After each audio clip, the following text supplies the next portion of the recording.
নমস্কার, অনেক দিন পর দেখা। কেমন আছেন?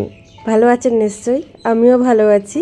হঠাৎ করে আবার ভিডিও করলাম, কারণ অনেক দিন ভিডিও করেও রাখি না, আর করে রাখলেও সেটা এডিট করার ভয় আর দেওয়া হয় না। তো একটা অ্যানিভার্সারির নেমন্তন্ন ছিল আমার বরের বান্ধবীর। তো 1 বছর আগে বিয়েও খেয়েছি, এবার অ্যানিভার্সারিটাও খেতে গিয়েছিলাম আর কি। গিয়েছি, এই যে সবাই জমজমাট, মানে গল্প টল্প চলছে, একটু সাজুগুজিও হয়েছে, সাজুগুজিও করে চলে গিয়েছি। তারপর বরের আরও দুটো বান্ধবী আর বন্ধু আসার জন্য ওয়েট করতে করতে আমরা খেয়েও নিয়েছি।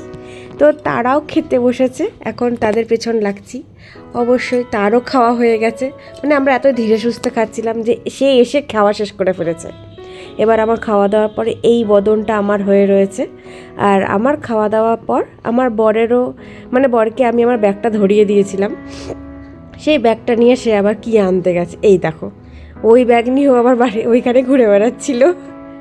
তো এরপর আমরা আবার কালকে অফিস নেই তো, এদিকে এদিকে এদিকে ব্লগে ব্লগে ব্লগে ব্লগে ব্লগে হাই গাইস কে গাইস বাহ, তোর মুখে নেই। হ্যালো গাইস, আপনারা দেখছেন পল্টু ব্লগ।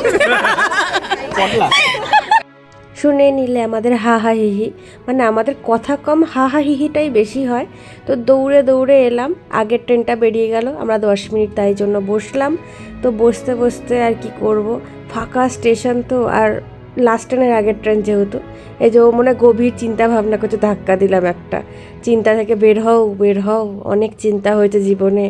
ওই চিন্তা করতে করতে ট্রেনটাও ঢুকলো। এই ট্রেনটার পর আবার আমরা একটা ট্রেন ধরবো, কিন্তু এই ট্রেনটা উঠে কি সুন্দর ফাঁকা, পরের ট্রেনটাও ফাঁকা।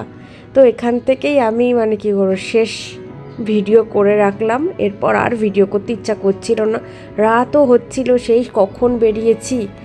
চলো তাহলে আমরা বাড়ি যাই, আর তোমরা এই ব্লগটার পর অন্য ব্লগের জন্য বসে থেকো।